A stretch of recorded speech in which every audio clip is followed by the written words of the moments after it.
Hi friends, this is Leela. Welcome to my Angular course.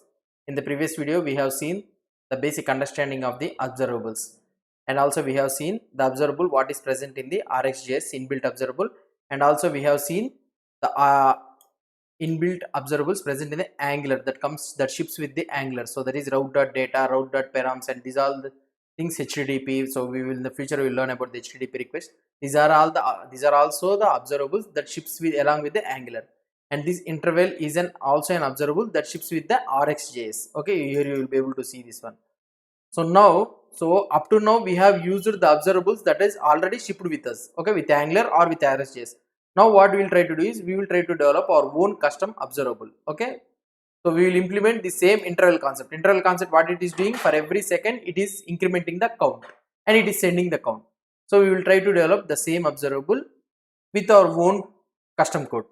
Okay, so now what I will try to do is I will try to create an observable. So here I can write let custom observable is equal to, so first we need to create an observable. We need to create observable means, so we need to take observable dot create. Okay, so we need to create an observable. So here we have an observer. Okay, so here we have a parameter observer, and if you go into this method, okay, now what interval will be doing is for every second it is sending the, what I can say, it is sending the count. So what I will try to do, I will try to set interval. I will try to run the set interval. So now what I will try to do here, for every second, so that means 1000 milliseconds, I will try to send the count. So what we will try to do, I will write count is equal to 0 for the first time. Now I will increment the count. Okay, now I need to send the count. So how I can send the count? So all the time if you want to send the count, so what we need to do is we need to call observer, okay, observer.next. okay, next what it will do is it will send the data whatever you want. Okay, so this is the observable, how we will be creating the observable. This is an observable. So now we have created an observable here. So what it is doing, observable.create, it is creating an observable and it is having an observer, and we will be having observer.next.error and .complete. We will see each of these things. .next, what it will do is it will send the data. Okay, so whenever the observer.next is fired, immediately .subscribe, this .subscribe, whichever is subscribed to this custom observable, .subscribe will fire, and this data, whatever the data present in the next, it will be coming into this here. So we can print the data, and again it will run for once after a second. Again observer.next means again subscribe will fire. So like this, next means it will go on firing the observable. Now what I can do is, now I will try to call the observable. So I can do custom observable. So in the real time scenario, what you will be doing is you will be trying to create this observable in the service, in any service or anywhere, and you will be from that service you will be listening to this one. Okay, custom observable. So you will be having .subscribe for this one. So why? Because custom observable here, if you see, it is an observable. Okay, so it is an observable. .subscribe, and what you will be getting, you will be getting a data here. So what I will try to do, I will try to print the data. Okay, now I am printing the custom observable. So I have created a custom observable. So now if I try to check the output, so what could be the output?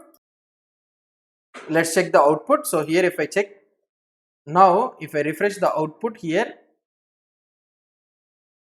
now if I refresh, so here you are getting the same output. See, now when I am trying to go away from here, okay, we are getting an error that cannot read property, unsubscribe. Okay, fine, we understood.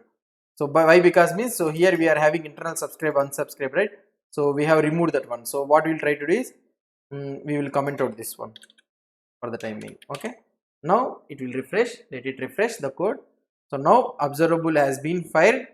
Okay, observer 0, 1, 2, 3, it's the same observable is firing. I went to the categories, still the observable is firing, it's not a problem.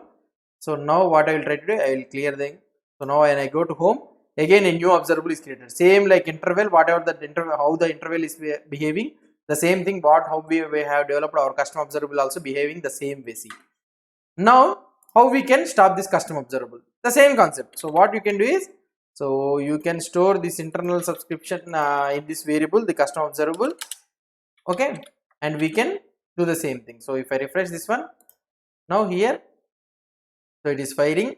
Okay, let us refresh. Yeah, it is firing. The observable is firing. I went to the categories, it stopped, and here if I go home, so it is firing again. See, okay, so this is how we can create a custom observable in the Angular. So this is the actual observable concept in the rxjs. So all the times you are able to see this subscribe thing and all the things, it will be used in the Angular. So what this subscribe thing will be doing is, this route.data, it will be creating an observable, and all the time when the subscribe is done means it will be sending observer.next, and yes, it is sending the count the data whatever it needs. So immediately the dot subscribe will be fired. So whenever observer.next is fired means immediately dot subscribe, the data is will be sent to the dot sub. Whoever is subscribing to this observable, it will be sending the data. Okay, in this way observable works in the rxjs and also in the Angular. So if you have any doubts or any suggestions, please post the comments below to this video, and if you like this video, don't forget to subscribe to my channel. Thank you.